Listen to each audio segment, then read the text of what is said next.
गजनवी जब उस अंधेरे गर्भगृह में घुसा तो सामने का नजारा देखकर उसके कदम वहीं जम गए। सामने बिना किसी सहारे के हवा में झूलता हुआ वो चमत्कारी शिवलिंग था। खूंखार गजनवी को समझ नहीं आ रहा था कि जो पत्थर किसी चीज से बंधा नहीं है वो हवा में कैसे टिका है।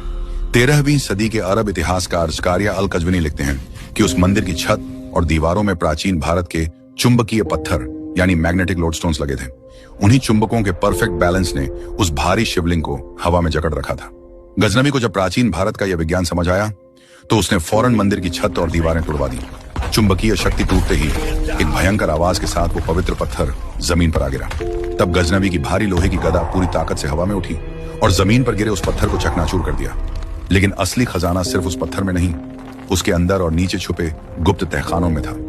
जब वो सदियों पुराने तहखाने टूटे तो सोने, चांदी और हीरों का समंदर बह निकला।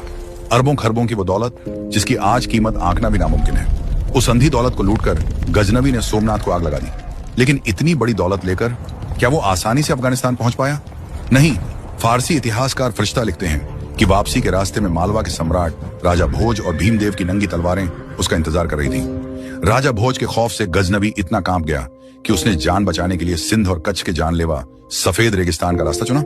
और उसी रेगिस्तान के किनारे गजनवी को मिला एक अनाम बंजारा। गजनवी ने उस आम से दिखने वाले घुमंतू को सोने का लालच दिया और रेगिस्तान से बाहर निकलने का छोटा रास्ता, शॉर्टकट दिखाने को कहा।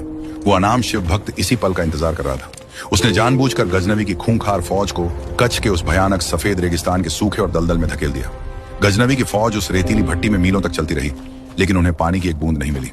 जब प्यास और भयंकर गर्मी से सैनिक तड़प तड़प कर मरने लगे तो गजनवी ने गुस्से में उस गाइड की गर्दन पकड़ ली। तब उस निहत्थे शिव भक्त ने हंसते हुए गजनवी की आंखों में देखा और कहा, मैं सोमनाथ का सेवक हूं। तुमने मेरे महादेव का घर जलाया है। अब यह रेगिस्तान तुम्हारी फौज की कब्र बनेगा। गजनवी ने उस शिव भक्त के टुकड़े कर दिए, लेकिन इंतकाम पूरा हो चुका था। रेगिस्तान की उस भयंकर आग और प्यास ने गजनवी के हजारों खूंखार सैनिकों और जानवरों को उसी सफेद रेत में हमेशा के लिए दफन कर दिया। गजनवी किसी तरह अपनी बची खुची जान और खजाना बचाकर अफगानिस्तान भागने में कामयाब रहा। लेकिन महादेव का न्याय अभी बाकी था। महज 5 साल बाद 1030 ईस्वी में गजनवी एक भयंकर और लाइलाज बीमारी का शिकार हुआ। मौत के बिस्तर पर तड़पते हुए उसने अपना सारा लूटा हुआ खजाना अपने सामने मंगवाया और उसे देखकर फूट फूट कर रोया, क्योंकि अरबों खरबों की वो अंधी दौलत उसे मौत से बचने के लिए एक सांस भी नहीं खरीद सकी। उस खूंखार लुटेरे का अंत बिस्तर पर एक बेबस और तड़पते हुए इंसान के रूप में हुआ। और सोमनाथ, गजनवी के जाते ही सम्राट राजा भोज और भीमदेव प्रथम ने उसी जगह अपनी राख से सोमनाथ का फिर से एक भव्य निर्माण किया, क्योंकि सोमनाथ सिर्फ एक मंदिर नहीं, वो हर बार टूटकर भी खड़ा हो जाने वाली भारत की आत्मा है। अगर इस कहानी ने आपके भी रोंगटे खड़े कर दिए हैं तो इस वीडियो को लाइक करें और कमेंट में लिखें, हर हर महादेव।